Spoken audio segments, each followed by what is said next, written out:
What's up, guys? In the cryptocurrency space, you always hear the word Web 3.0. But what is Web 3.0 really? And is it just for cryptocurrency? Then watch this, guys. I'm not a professional advisor, but let's get it on.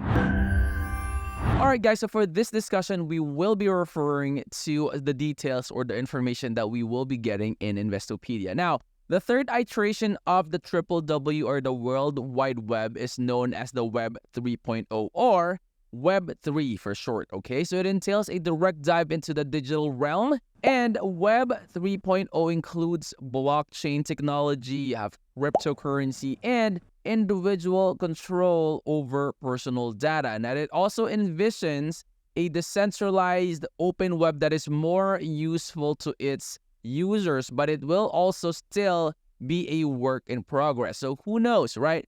In the near future, we'll have more versions or more iterations of web, so Web 4.0 and all that. But currently, we are enjoying all the features of the Web 3.0. Now, we'll go ahead and go straight to the features. That way, I could also start telling you the benefits of all those features as well. So number one would be decentralization, as you could see here on your screen. Now, for decentralization, guys, this is actually one of the Web 3.0's central idea, okay? And Web 2.0, computers could locate data that is stored at a fixed location, usually on a single server using HTTP in the form of a distinct web addresses. While information in Web 3.0, guys, could be stored in multiple locations at once because it will be found based on its content.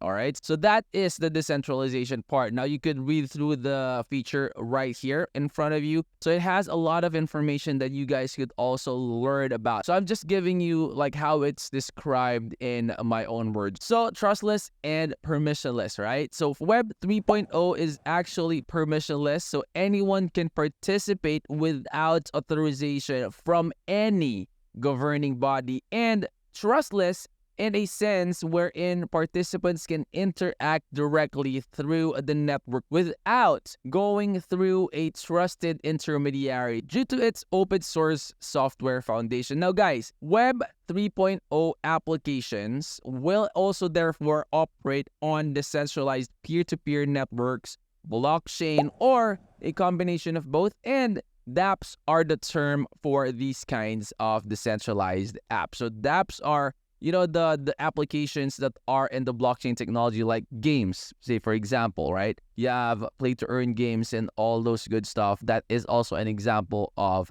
dApp. All right, next one would be artificial intelligence and machine learning.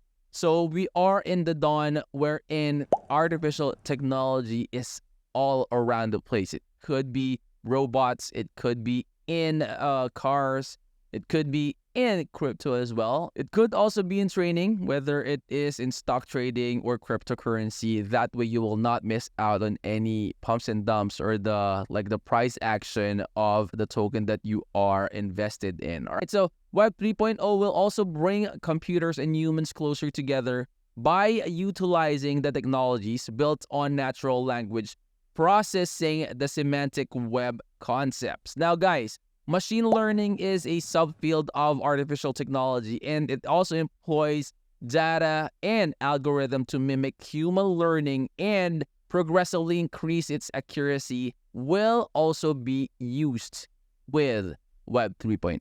Okay, so that is one of the features for Web 3.0, artificial intelligence and machine learning. So you could also click on the links to this one.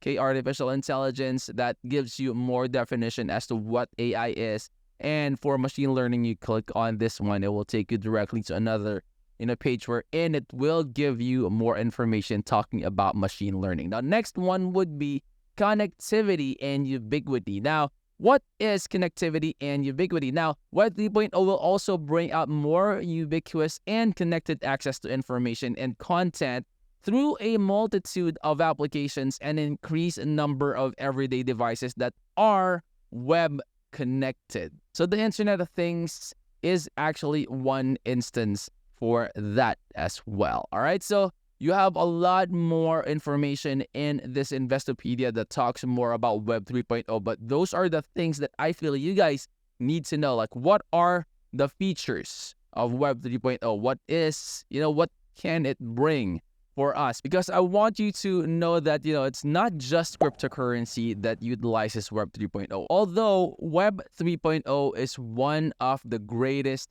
gifts to cryptocurrency, which actually made it a lot more, easier for you to connect to, like, say, for example, you're connecting your MetaMask to your project, right? You're using your email address to log into a specific social media platform, or if you're trying to register or sign up to a software or something like that, you just use your information, you just use your Google account or Gmail account, and then you could log in directly. So that is also a part of the Web3 iteration. All right. So if you learned something from this video, guys, I hope you would click that like. And if you're new to the channel, I hope you would consider clicking that like, that subscribe, and click that bell. That will always be notified when we upload new videos. And stay until the end screen videos, guys. Those will be beneficial in your crypto journey. And I will see you on the next. I'm out.